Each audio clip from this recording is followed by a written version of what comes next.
The chime of my phone, jarringly cheerful, sliced through the silence. My eyes snapped open. Sunlight, too bright, streamed through the silk curtains. 18. It was my 18th birthday. Again. A shiver traced its way down my spine, cold and sharp like the edge of a shard of glass.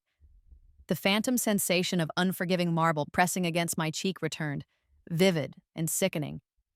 I could almost smell the metallic tang of my own blood, see the disdain twisting my sister Amelia's perfectly sculpted features, hear my best friend Chloe's voice dripping with feigned concern as they'd turned their backs and left me at the foot of the grand staircase. Dying. The phone pulsed again on the bedside table. A notification glowed. Happy 18th, Alara. Big plans. XO Amelia. The same message. The exact same, saccharine, utterly false words she'd sent before the shove that had sent me tumbling into darkness. My hand clenched into a fist, nails digging into my palm. The knot of betrayal in my stomach, a familiar companion from a life I wasn't supposed to remember, tightened. I pushed myself out of bed, legs steadier than they should have felt. In the antique mirror, my reflection stared back. Ilara Vance, 18, with wide, innocent eyes and a cascade of dark hair. A perfect mask, an advantage they wouldn't comprehend until it was far too late. This time, things will be different. Downstairs, the air in the morning room was thick with the cloying scent of lilies, Amelia's favorite, always Amelia's favorite, and the horrifying weight of déjà vu. She sat opposite my father, radiating smug charm, a queen surveying her domain. Happy birthday, darling, she said, her smile as bright and brittle as spun sugar. She gestured to a lavishly wrapped box beside her. Inside, nestled in tissue paper, was a hideously expensive, utterly impersonal designer handbag, the same one, the exact soulless gift. I forced a gasp of delight. Oh, Amelia, it's beautiful. You shouldn't have. Liar. Just then the doorbell chimed. Chloe, of course. She bounced in, all sunshine and breathless apologies for being fashionably late, her blonde hair catching the light. On her wrist, a silver friendship bracelet gleamed, identical to the one she'd worn as she'd helped Amelia rifle through my pockets, her touch clinical, as I lay bleeding out in that cold, indifferent marble. Ilara, happy birthday, sweetie. She pulled me into a hug that felt like ice. My mind was a maelstrom, a torrent of resurrected memories. Amelia and Chloe's hushed whispers in the days leading up to my last birthday. The inheritance. Secure our future. She's too naive to notice. Their callous laughter echoing in the vast emptiness of the mansion after I was gone. I forced a smile, the taste of ashes bitter on my tongue. Thanks, Chloe. It's so good to see you. Across the table, I caught the subtle, greedy glint in their eyes as they watched me. The same predatory gleam. They still saw a lamb, blissfully unaware of the approaching slaughter. They think I suspect nothing, I thought, a cold tendril of satisfaction uncurling within me. Good. The game had already begun, though only I knew the rules. Later that afternoon, the universe provided the overture to their treachery on cue. I was drifting past the library, feigning a search for a mindless novel, when I heard Amelia's voice, low and conspiratorial. Just need her signature on the trust addendum today? Standard procedure. It fully transfers, but there's the incapacitation clause. Her words, meant for their family lawyer, Mr. Sterling, on the phone, were like ice picks to my ears. The same conversation, the same damned clause. Chloe's lighter tones joined in. Honestly, it's for the best. Ilara's always been so forgetful. She'd mismanage it all in a week. We're practically doing her a favor. They laughed, a sound like shattering glass. The casual cruelty, the unshakable, obscene entitlement. It wasn't a fresh wound, it was the deliberate, brutal tearing open of an old one. The simmering rage I'd carried back from the abyss ignited, no longer a dull ache of sorrow and betrayal, but a focused, razor-sharp fury. They forgot my birthday last time, I thought, my breath catching. They forgot I was a person, with hopes, with a life. They forgot everything until it was time to take it all. A chilling resolve settled over me, as cold and hard as the marble that had been my deathbed. This time, I will be the one they never, ever forget. How deliciously ironic that their actions were now my script. Alone in the sanctuary of my bedroom, the scent of Amelia's lilies thankfully absent, I knelt before my old mahogany jewelry box. My fingers fumbled with a loose piece of velvet lining at the back. A secret compartment I'd fashioned years ago, a childish fancy for hiding imaginary treasures. In my past life, it had remained forgotten, filled with nothing more than teenage angst and dust. This time, it held the seeds of their destruction. Inside, nestled against the faded silk, lay a small, unassuming black notebook and a sleek, anonymous burner phone. Relics of a rebellious phase I'd barely dipped my toes into before my abrupt end. Now they were my arsenal. My hand was steady as I opened the notebook. The first page was blank, waiting. I began to write, the pen a scalpel, key dates, financial institutions, names of their shadier contacts, details gleaned from their panicked, hushed conversations in the aftermath of my accident, conversations they never dreamed I'd overheard from the other side, the name of the theater they would try to build on my stolen fortune. A grim, unfamiliar smile touched my lips. It wasn't the smile of the Alara they knew. This was the smile of someone who had walked through hell and returned with a map. This isn't just about stopping them, I vowed silently, the words etching themselves onto my soul. This is about dismantling their gilded cage, brick by brick. It's about making them pay, with interest compounded by every stolen breath. The first step was deceptively simple. I had to continue being the Alara they expected, oblivious, compliant, easily manipulated. I had to be the perfect, unsuspecting birthday girl, right up until the moment I wasn't. The thought of their impending shock was a small, bright flame in the icy landscape of my resolve. Would they ever truly understand who or what they had recreated? The weeks following my 18th rebirthday became a masterclass in deception, with me as the star pupil playing a familiar role, Alara, the airhead heiress. I gushed with wide-eyed wonder over Amelia's generosity, the hideous handbag becoming a fixture on my arm. Chloe's identical friendship bracelet never left my wrist. I'd even catch her looking at it with a smug little smile sometimes, as if it were a brand marking her property. I peppered them with requests for advice on the most trivial matters. Which shade of lipstick to wear to some vapid luncheon? Whether a certain influencer was still cool. Each sigh Amelia tried to suppress, each condescending pat on the arm from Chloe fueled the icy resolve in my veins. They saw indecisiveness. I was cataloging their every micro-expression, their tells, their blind spots. My newly created, very public social media became my stage. It was a curated canvas of frivolous selfies, gushing posts about designer shoes, and doe-eyed pronouncements about looking for the perfect party theme. I left my laptop open to it constantly, ensuring they'd see. Let them believe I was obsessed with fleeting trends and empty validation. Their quiet, shared smirks when they thought I wasn't looking were practically neon signs confirming their belief in my utter harmlessness. Good, I'd think, feeling the ghost of a predatory smile touch my own lips when I was alone. Keep underestimating me. It makes my job so much easier. One evening, at a stilted family dinner, father mostly silent behind his newspaper, Amelia radiating restless ambition, I decided it was time to nudge the pieces on the board. I steered the conversation with calculated innocence towards their latest obsession, the Blackwood Family Community Theater. It sounds so noble, I said, picking at my overcooked asparagus. Amelia, being chairwoman must be terribly important.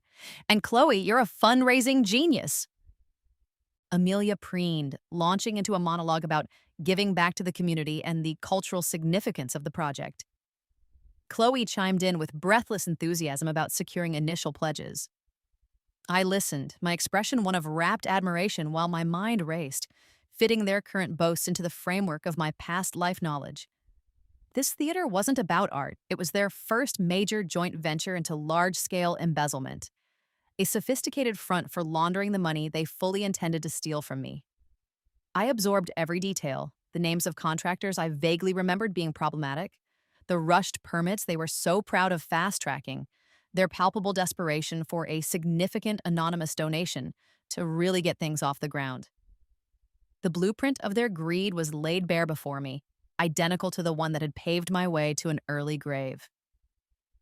A few days later, I found Amelia in the conservatory, ostensibly reviewing architectural plans for the theater, though she looked more like she was posing for an imaginary magazine cover. Amelia, I began, injecting a note of hesitant awe into my voice. I was thinking, with the theater and everything, it's so impressive. I was wondering if maybe I could help, just in a small way, maybe some interning or filing. I'm a really fast learner. She looked up, her eyes flicking over me with that familiar blend of amusement and dismissal. She exchanged a quick, knowing glance with Chloe, who had just entered, a smoothie in her hand. It was a look that said, "Can you believe this child?" Amelia patted my head, her touch feather-light and utterly patronizing. "That's incredibly sweet of you, Alara, dear. But it's all frightfully complicated, you know. Budgets, stakeholders, endless meetings." She waved a dismissive hand. "Why don't you focus on something fun, like planning your birthday party? That's much more your speed." Their underestimation was so blatant, so deeply ingrained, it was almost comical. If they only knew the complexities I was truly juggling. My internal monologue dryly noted the shell corporations they'd used last time. Phoenix Holdings, Aura Developments. Were they arrogant enough, lazy enough to recycle their old tricks? The thought sent a shiver of anticipation through me. Their predictability will be their undoing.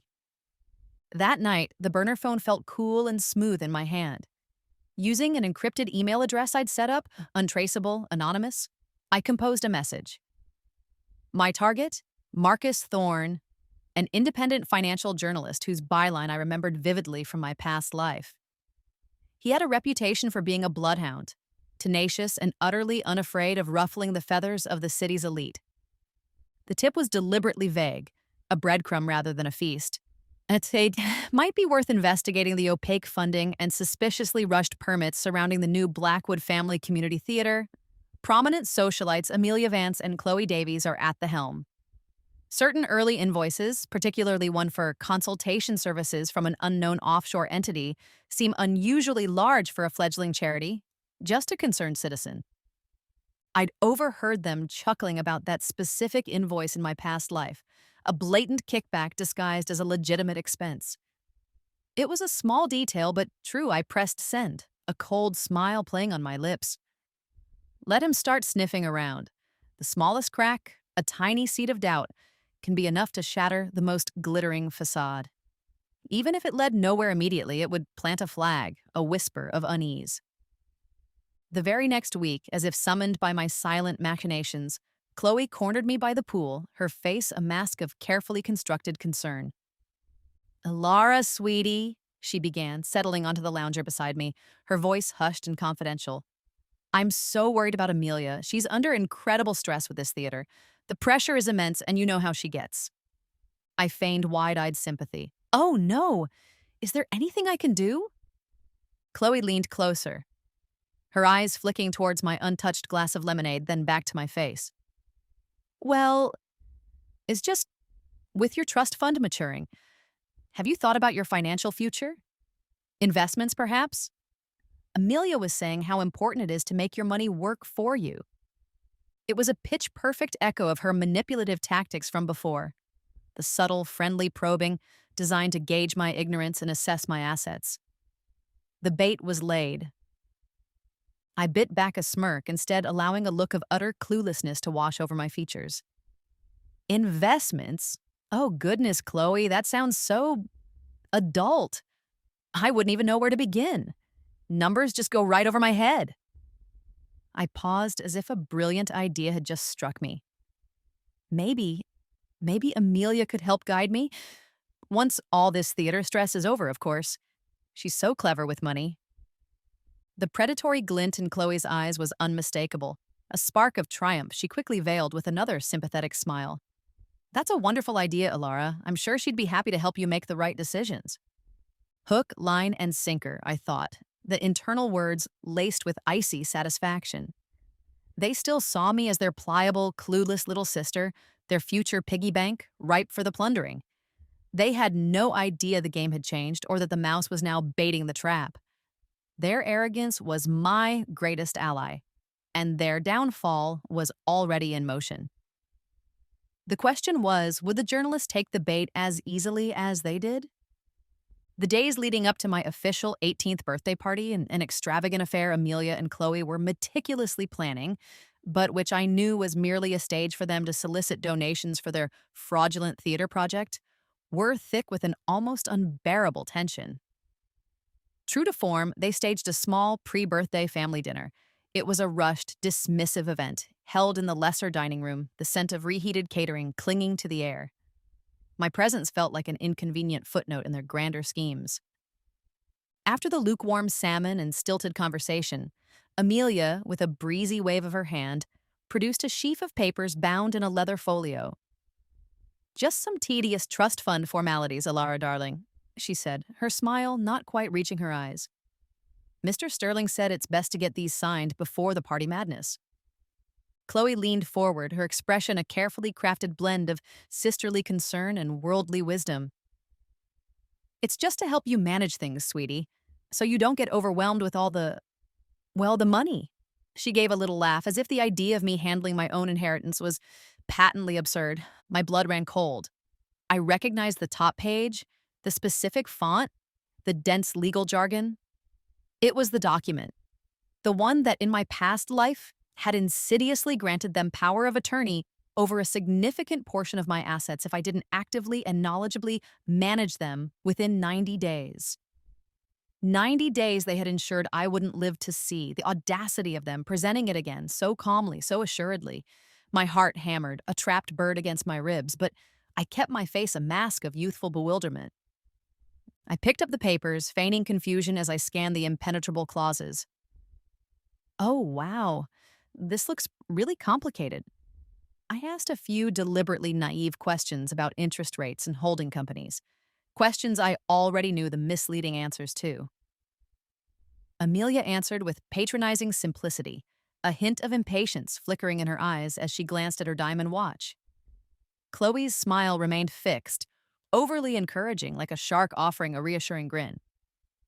Finally, I let out a put-upon sigh. Okay, if you say so. It's all just numbers to me." With a hand that I allowed to tremble slightly, I scrawled my signature. Not my usual confident flourish, but a slightly shaky, immature version of Alara Vance. I pushed the documents back across the polished mahogany. Their shared look of triumph was almost invisible. A microsecond flash between them, but I saw it. It was as potent as a signed confession. They believe I've just handed them the keys to the kingdom, I thought. A sliver of ice forming in my core. My kingdom. That night, the real Alara went to work. My bedroom, once a place of teenage dreams, was now a war room. The burner phone glowed faintly in the dim light, my secure laptop humming softly. Weeks ago, anticipating this very move, I'd used my past life knowledge of their preferred and laughably outdated security protocols to gain discreet access to the digital backend of the Blackwood Family Community Theater's online fundraising platform. With meticulous precision, I initiated an anonymous donation. A substantial sum, enough to make waves, appeared on their public fundraising tracker, attributed to a generous anonymous patron. The money, of course, was mine, rerouted through a series of offshore accounts I'd painstakingly set up, mimicking the shadowy financial pathways I knew they favored. The irony was delicious. Then, the masterstroke. Using the very details from the document they'd so smugly watched me sign, I logged into my primary trust account. But instead of granting them the sweeping powers they craved, I focused on a specific clause related to pre-authorized transfers to designated investment vehicles. I set up a timed transfer for the exact amount I recalled them planning to embezzle for their theater's startup costs, from my main account directly into one of their known but less secure offshore shell company accounts linked to the theater. The transfer was scheduled for the day after my birthday party. Crucially, I ensured this transfer, while initially appearing legitimate if unscrutinized, would leave an irrefutable, albeit cleverly obscured, digital trail. A trail that, with the right nudge, would lead investigators back to IP addresses originating from their home office network, Thanks to a subtle vulnerability in their system, I knew they hadn't bothered to patch. They were so confident in my ignorance, they wouldn't even think to cover such tracks when siphoning money they believed they already controlled. The morning of my 18th birthday party dawned bright and clear. As I was listlessly picking at a croissant, pretending to be overwhelmed by congratulatory texts, Amelia let out a small, strangled gasp from across the breakfast table. She was scrolling through her tablet, her face paling. "What is it?" Chloe asked, leaning over. "Marcus Thorne?" Amelia whispered, her voice tight. "He's published an article." My heart gave a small, satisfied leap. The journalist had taken the bait. The article, which I quickly found online, was explosive. It didn't make direct accusations, but it masterfully questioned the sudden massive anonymous donation to the Blackwood Family Community Theater, hinting at potential ghost donors and murky financial beginnings. Thorne even cited the unusually large early invoice for consultation services from an unknown offshore entity, the exact detail I'd fed him. Amelia and Chloe spent the next few hours in frantic, hushed phone calls, attempting to spin the article as positive buzz and jealous detractors. But the seed of doubt was planted, and it was a particularly thorny varietal. The party itself was as ostentatious and hollow as I remembered from my first life. Amelia and Chloe glided through the crowds of high society vultures, their smiles a little too bright, their laughter a little too forced as they schmoozed potential big donors for their now tainted theater. I played my part, the birthday girl dazed by the attention, deflecting any serious conversation with a giggle or a vapid comment about the canapes. Then, mid-charade, as Amelia was holding court with a notorious property developer, her phone buzzed insistently. She excused herself, annoyance etched on her face. I watched from across the ballroom as she listened, her expression morphing from irritation to disbelief, then to sheer, unadulterated horror. Her champagne flute slipped from her fingers, shattering on the marble floor with a sharp crack that momentarily silenced the room. Chloe rushed to her side, her own face a mask of confusion. I could almost hear Amelia's frantic whisper, "The account, it's empty! The money's gone!" The large sum they were anticipating, the seed money they'd planned to embezzle from what they believed was my compromised account via those signed documents, had vanished from their designated offshore shell account. It was gone before they could touch it, before they could launder it through the theater's books. Simultaneously, as I'd planned, their bank, already on edge due to the journalist's article and the unusually large anonymous donation I'd made, flagged the massive incoming transfer from my actual trust fund into their shell account as deeply suspicious activity. The convoluted routing, designed to look like they're doing, combined with the now public scrutiny on the theater's finances, set off every alarm bell. Their carefully planned embezzlement hadn't just failed, it had spectacularly backfired. The digital trail now didn't show me being robbed. It showed them appearing to actively siphon funds from my trust into their own shady offshore account, right at the precise moment a prominent journalist was questioning their financial integrity. Amelia and Chloe were huddled in a corner, their faces ashen, whispering furiously. Panic radiated from them in palpable waves. They couldn't understand how the money had vanished from their grasp, or, more terrifyingly, how the evidence now pointed squarely at them as the perpetrators of a very clumsy, very public fraud attempt against me, their own sister.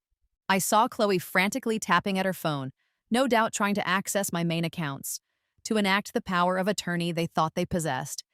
But her expression only grew more desperate. They wouldn't find the access they expected.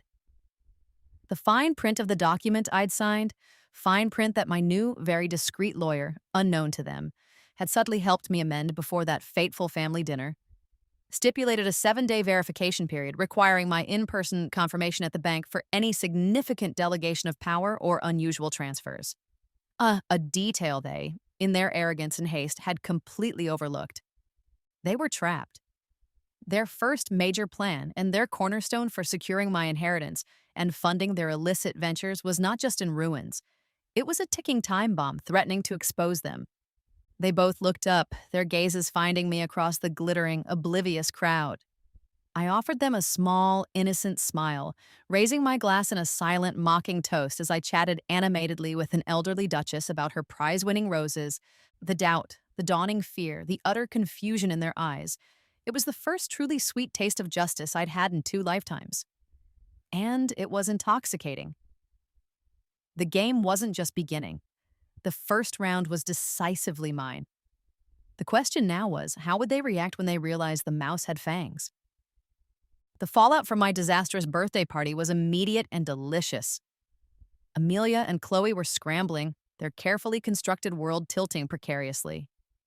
Marcus Thorne's article, initially a society page whisper, had gained mainstream traction, the phrase Blackwood Theater brouhaha becoming an unfortunate hashtag. Their supposed friends, the hyenas of high society, were circling, their smiles sharper, their whispers louder. Amelia, ever the pragmatist when cornered, attempted a public relations offensive. She appeared on a fluffy morning talk show, her expression a mask of wronged innocence, blaming faulty international banking systems and grossly incompetent financial advisors for the theater fund discrepancies. She even managed to squeeze out a few crocodile tears, lamenting the shadow cast over such a vital community project. It was a performance worthy of the stage she so desperately wanted to control, but the cracks in her composure were evident to anyone looking closely. Chloe, meanwhile, opted for a more insidious strategy. In hushed conversations at charity luncheons and exclusive salon appointments, conversations I made sure to be within earshot of, or have reported back to me by my carefully cultivated network of unwitting informants, mostly disgruntled staff Amelia had mistreated. Chloe began subtly distancing herself from her erstwhile partner in crime. Amelia has always been the ambitious one, she'd sigh, a delicate frown on her perfectly made-up face. So much vision, but perhaps a little reckless with the details, you know? Their alliance, forged in greed and cemented by my first death, was already beginning to fracture under the first real pressure. It was fascinating to watch them turn on each other, like rats in a slowly flooding trap. A few days later, I was idly flipping through a fashion magazine in the sunroom, a place Chloe often used for her more private phone calls, assuming the background noise of the garden sprinklers offered discretion.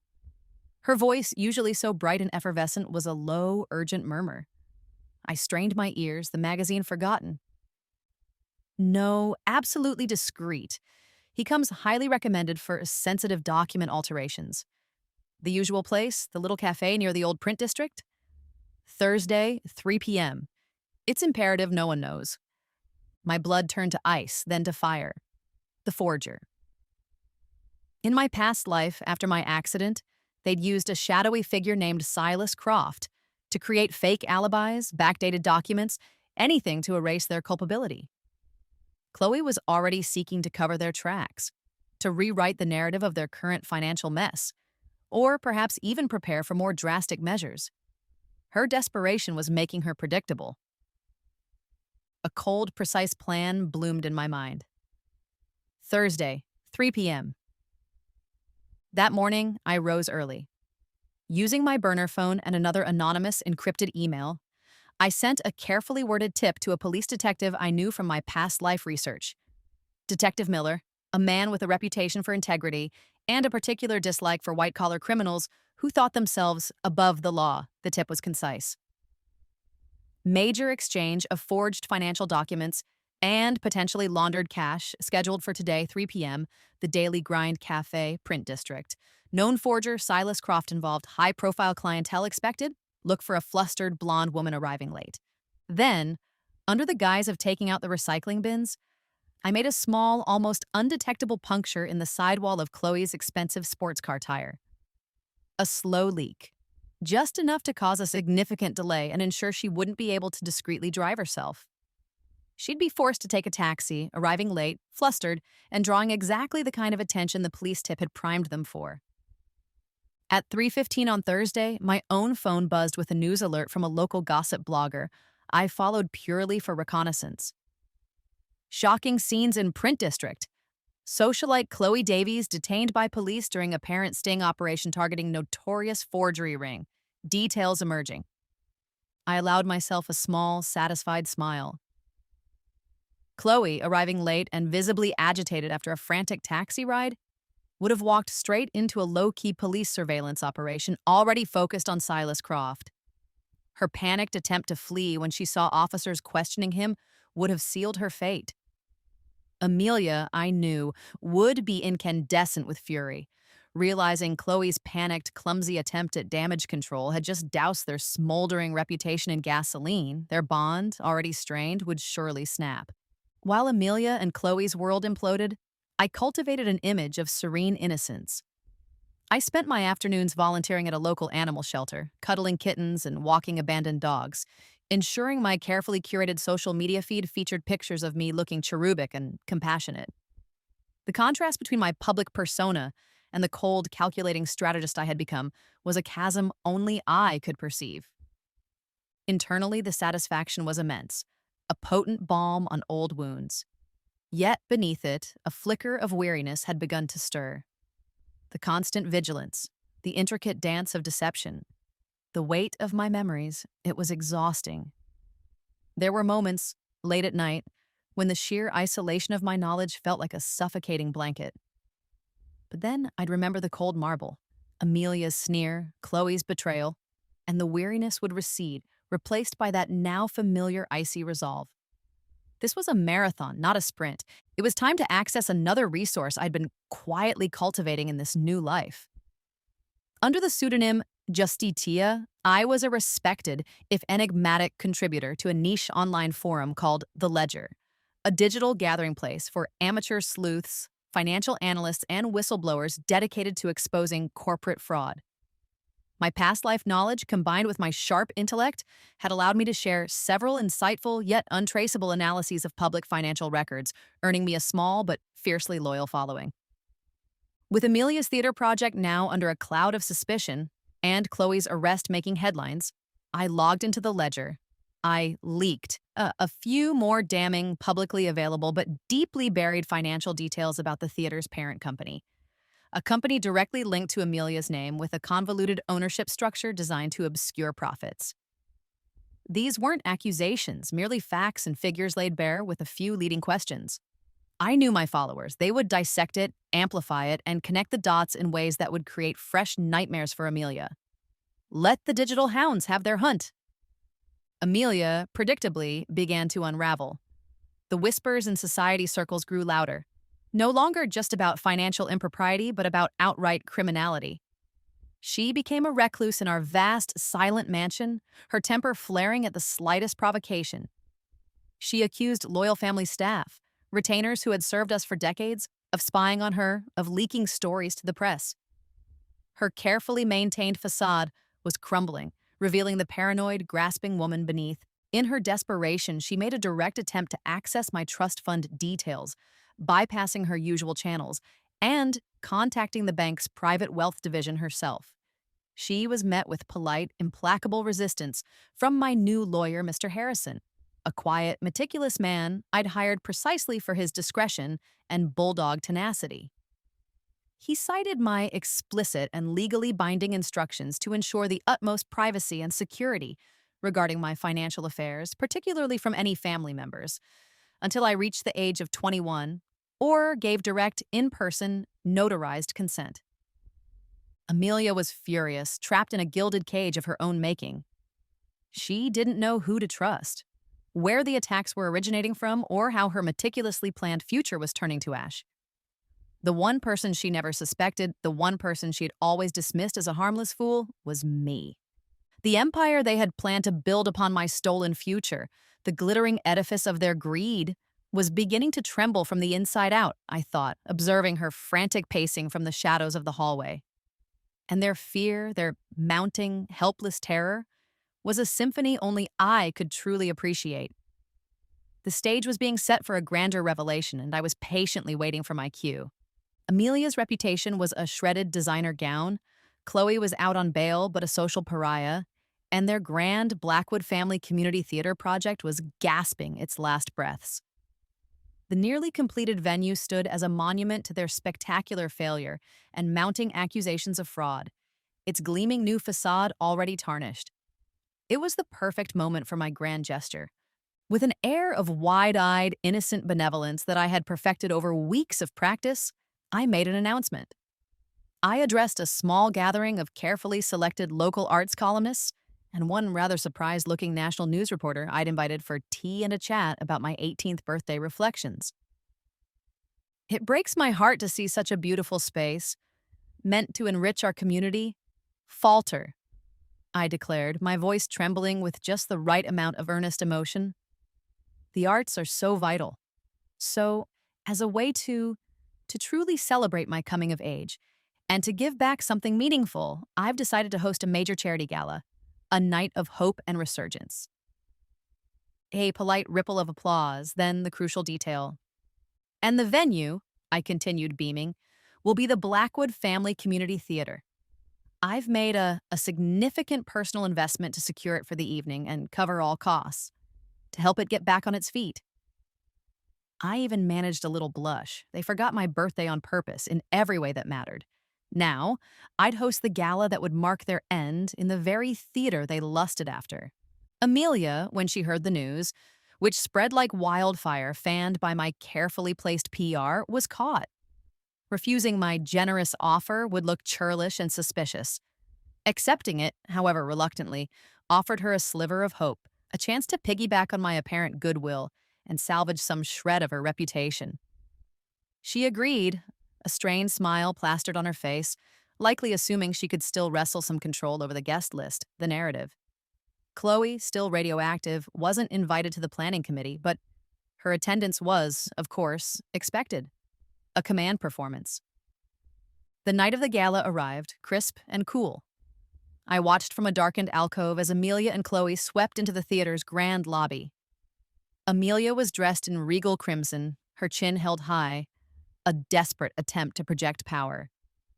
Chloe, in pale, ghostly silver, looked like a wraith, her eyes darting nervously.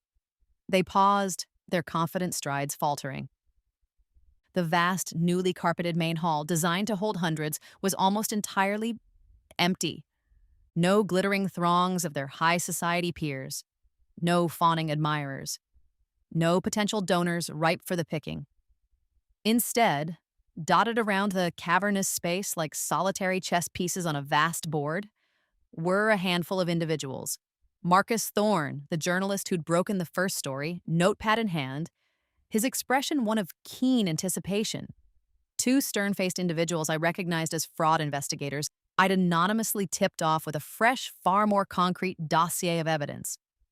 My quiet, implacable lawyer, Mr. Harrison, stood near the stage, a slim briefcase at his feet. And scattered amongst them were a few unfamiliar faces, people I'd discreetly invited, individuals who had been wronged by Amelia or Chloe in past business dealings, their presence a silent testament to a history of deceit. Amelia's smile froze, then crumbled. Chloe looked like she might faint. The air was thick with their dawning horror. "What is the meaning of this, Alara?" Amelia hissed, her voice a low, furious tremor, forgetting her regal act. "Where is everyone? Is this some kind of sick joke?" The significant personal investment I'd mentioned. It wasn't just to rent the venue for the evening. Using my now unfettered access to my inheritance and the detailed knowledge of their precarious financial dealings from my past life, I had systematically, quietly, bought out all the theater's outstanding debts from the desperate contractors and suppliers they had failed to pay. I was now the primary lien holder. Their dream was, quite literally, built on my foundation. As if on cue, a large screen at the back of the stage, intended for sponsor logos and artistic projections, flickered to life. It didn't show a welcome message. It displayed, in stark black and white, a legally binding deed of ownership for the Blackwood Family Community Theater, and the new proprietor, in clear, bold letters. Ilara Vance. Amelia gasped, her hand flying to her mouth. Chloe swayed, her eyes wide with disbelief. Before they could recover, the screen changed. It began to scroll slowly, deliberately, through copies of incriminating emails. Emails I remembered them sending. Emails I'd subtly guided investigators towards. Financial transfers with damning annotations. Excerpts from their hushed phone calls, transcribed. Their clear, undeniable intent to embezzle, to defraud, and even chilling references from their past life plans to ensure my permanent incapacitation to secure the inheritance. The air crackled with a tension so thick it was almost visible. Then my voice, calm and clear, amplified by the theater's state-of-the-art sound system, echoed from a hidden control room I'd commandeered. "Welcome, Amelia. Welcome, Chloe. Welcome to my theater." A spotlight hit the edge of the stage. I stepped into it, no longer the naive, giggling girl they'd dismissed, but a composed young woman, my posture straight, my gaze unwavering. The simple black dress I wore was an emblem of my quiet power, a stark contrast to their desperate finery. "You see, Amelia, Chloe," I began, my voice even, carrying easily through the stunned silence. "You both taught me so much in my past life, so many valuable lessons." I paused, letting my words hang in the air. "You taught me about betrayal, in its most intimate and brutal forms. You taught me about the corrosive nature of greed. And most importantly," my eyes met theirs, cold and steady, "you taught me about the dangers of underestimation." I recounted, briefly but with chilling precision, key moments from my first life. The forgotten birthdays, the casual cruelties, their hushed plotting, culminating in the final, fatal betrayal on the grand staircase. Then, the reveal that sent a fresh wave of shock through them, their faces draining of all remaining color. I was reborn, memories intact. Every lie, every sneer, every plot. I remembered it all. My gaze swept over their stunned faces. "Every step you've taken this time, every word you've uttered. I've been there before you, watching, waiting. Every misfortune you've suffered, every setback, carefully orchestrated by the girl you thought too foolish to even remember her own birthday properly." The silence that followed was absolute, broken only by the frantic scribbling of Marcus Thorne's pen and the almost silent clicks of a photographer's camera. The investigators watched, their expressions unreadable but intent. "This theater," I continued, gesturing with a sweep of my hand to the grand empty hall, "was meant to be your monument to greed, a glittering testament built on my stolen inheritance. Instead," my voice dropped, taking on a steely edge, "it's your tomb." I nodded towards Mr. Harrison, who stepped forward and presented a thick file to one of the investigators. "All its assets, thanks to your creative accounting, are now frozen pending multiple investigations. All the evidence of your extensive fraud, both past and present, is now with the relevant authorities." I looked directly at Amelia, then at Chloe, their faces a mask of dawning, abject terror. "You thought you were players in a game you controlled. You were merely pieces in mine. And now," I said, a final chilling calm settling over me, "the game is over. Checkmate." Amelia finally broke. A raw, animalistic scream tore from her throat. She lunged towards the stage, her carefully constructed composure shattering into a million pieces. "You little viper! You—" Before she could reach the steps, two discreetly positioned security guards I had hired for the evening stepped forward, intercepting her smoothly, their grip firm but professional. Chloe didn't move. She simply sagged, a puppet with its strings cut, tears silently tracing paths through her expensive makeup. The upper hand was undeniably and very publicly mine. The empty theater, once their symbol of ambition, was now the stage for their spectacular, self-inflicted downfall. And I, the forgotten birthday girl, was the director of their final act. The chaotic energy of the main hall faded as I was escorted backstage by one of my security team. The investigators were already speaking with Amelia and Chloe separately in small, stark dressing rooms that now served as makeshift holding areas. The air here was cold, utilitarian, a world away from the feigned glamour they'd tried to project. Mr. Harrison gave me a brief, reassuring nod as I approached the room where Amelia was being held. She looked up as I entered, her crimson gown now looking garish and out of place against the bare concrete walls. The fire was gone from her eyes, replaced by a raw, desperate fear I'd never witnessed in her before, not even in my first life's final moments. Her carefully constructed mask of superiority had shattered, leaving behind something broken and ugly. Tears, genuine this time, I thought with a detached sort of curiosity, streamed down her face, leaving dark tracks in her expensive foundation. Elara, she choked out, her voice hoarse. Elara, please. I I didn't mean for it to go that far last time. That push, it was an accident. I was just angry, so angry about everything. Her words tumbled out, a torrent of self-serving excuses. We can fix this, she pleaded, her gaze darting around the room as if searching for an escape route only she could see. We're sisters, Alara. Blood. I'll give you anything you want. We can share the inheritance, tell everyone this whole thing. This gala. It was just a terrible misunderstanding, a publicity stunt gone wrong. Her voice rose, laced with a desperation that clawed at the edges of hysteria. The memory of her cold, contemptuous eyes as I lay dying on the marble floor, gasping for breath, flashed through my mind. An accident. No. This was who she was, stripped bare. I said nothing, my silence a heavy weight in the small room. After a moment, one of the security guards escorted her out, still babbling about misunderstandings, and a few minutes later, Chloe was brought in. If Amelia had been a raging inferno of desperation, Chloe was a flickering, dying ember. Her pale silver dress seemed to absorb what little light there was, making her look even more wraith-like. Her usual vivacity was extinguished, her face pale and drawn. Elara, please, she whispered, her voice barely audible.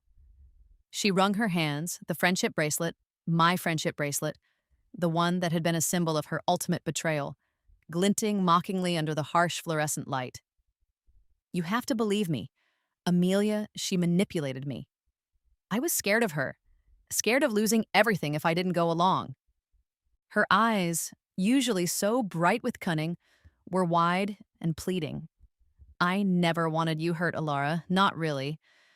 I was always your friend deep down. We had so many good times, didn't we? Remember all those summers? Please don't do this to us. Don't let her destroy me too.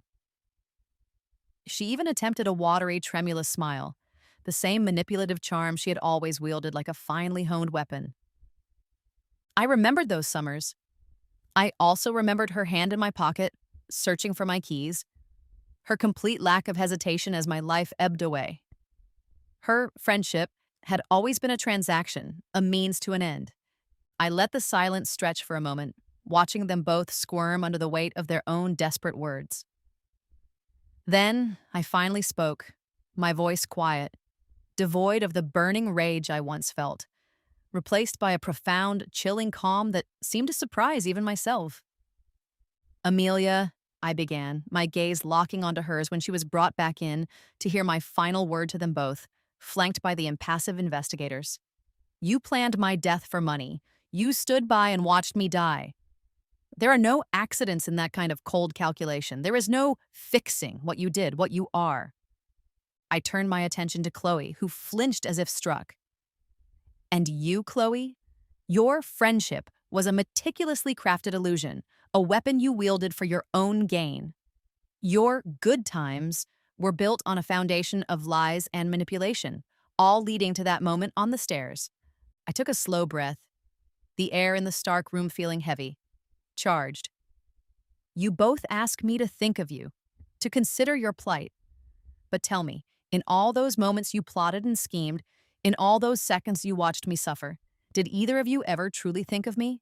Of my life, my future, my pain? Their silence was answer enough. My answer to your pleas, I stated, my voice unwavering, each word a carefully placed stone sealing their fate. To any hope of reconciliation you might cling to any shred of mercy you believe you deserve, is no. I let the word hang in the air, absolute and irrevocable. You had your chance. In 2 lifetimes, you had multiple chances to choose a different path. You made your choices. Now you will live with them. The finality in my voice left no room for argument, no opening for further pleas. It was done. The emotional closure I craved wasn't about forgiveness. It was about severing the ties, about reclaiming my power by denying them theirs. The evidence I had meticulously gathered and presented was overwhelming. News of their dramatic arrest at my charity gala for a theater I now owned became an instant media sensation, dominating headlines for weeks. Their assets, those not already tied to the theater, were frozen. Their carefully constructed social standing, once their most prized possession, was irrevocably destroyed, reduced to ash and scandal.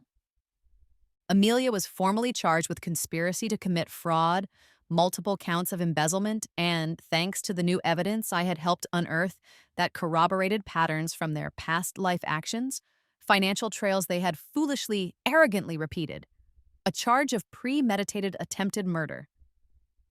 They couldn't be charged for the murder in my past life, a crime that technically never happened in this timeline, but the intent, the planning, the clear steps taken to ensure my incapacitation were undeniable in this one.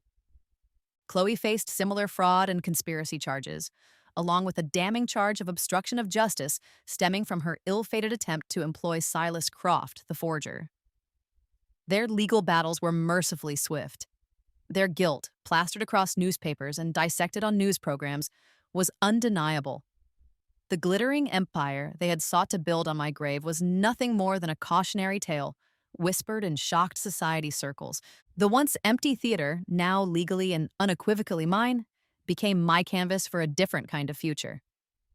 A few weeks after their convictions, I held a press conference, not in a stuffy boardroom, but on the stage of the Blackwood Family Community Theater, its name now officially changed to the Phoenix Playhouse. This venue, I announced, my voice clear and strong, resonating through the now hopeful space, will no longer be a symbol of greed and deceit. Its new mission is to nurture what its previous benefactors sought to crush: genuine talent, opportunity, and integrity.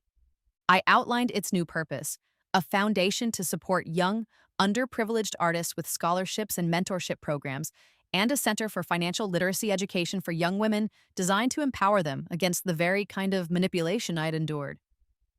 The irony was not lost on me, or on the nodding journalists. The first event held at the Phoenix Playhouse wasn't a high society gala, but a vibrant, energetic workshop for aspiring young entrepreneurs from disadvantaged backgrounds, their faces bright with hope and ambition. The names Amelia Vance and Chloe Davies were only mentioned in passing, a brief, dismissive footnote in the Playhouse's new, hopeful chapter, a stark reminder of how easily ambition can curdle into ruin. Their downfall was complete, their power utterly extinguished.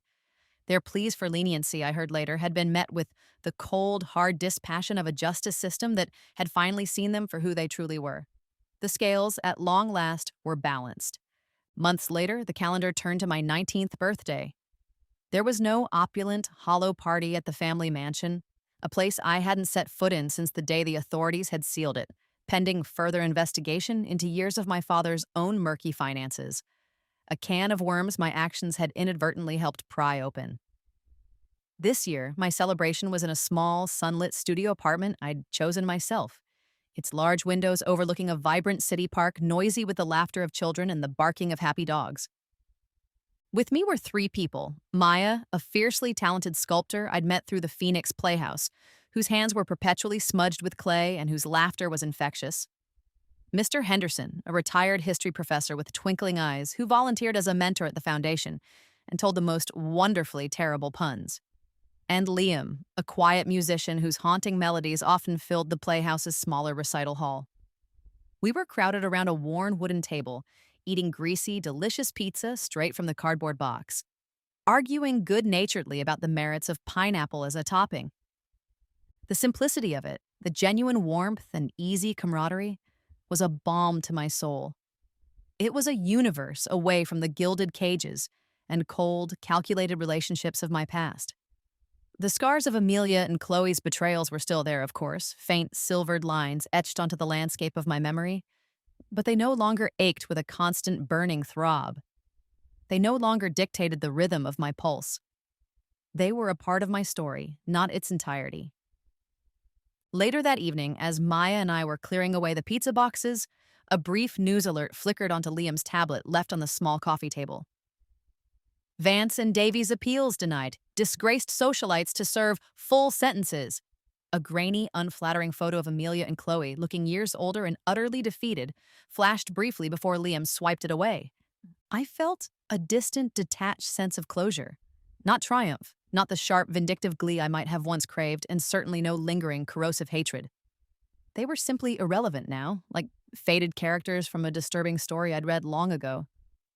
Ghosts of a life I had fully and finally shed. Their powerlessness was absolute, their fate sealed by their own actions, and it held no more sway over my present. My gaze drifted to a large canvas propped in the corner of my apartment. It was half filled with a swirling riot of vibrant colors: deep sapphire blues, fiery oranges, hopeful emerald greens.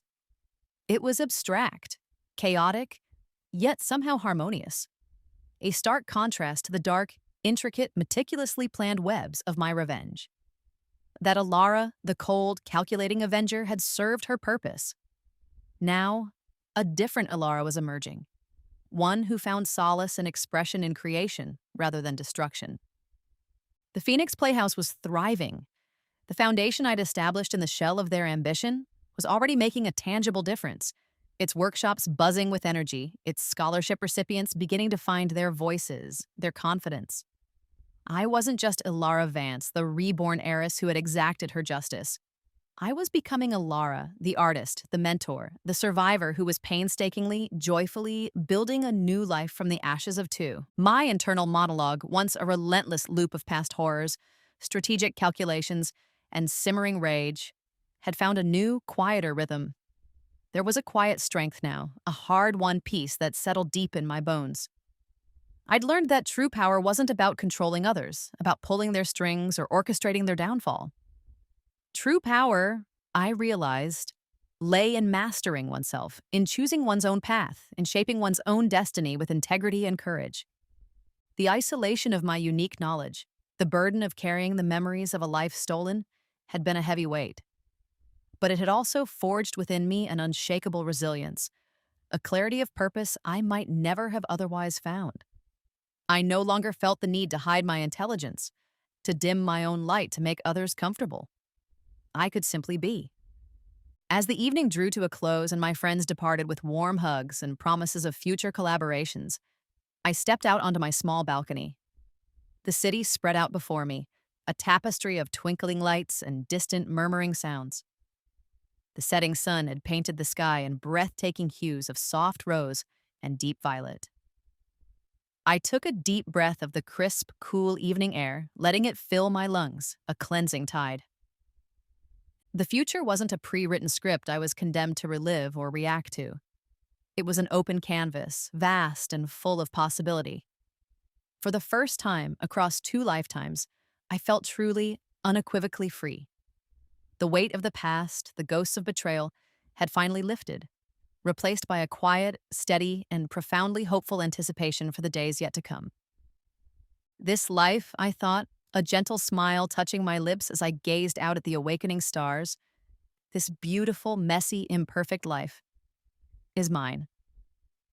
And I will live it fully,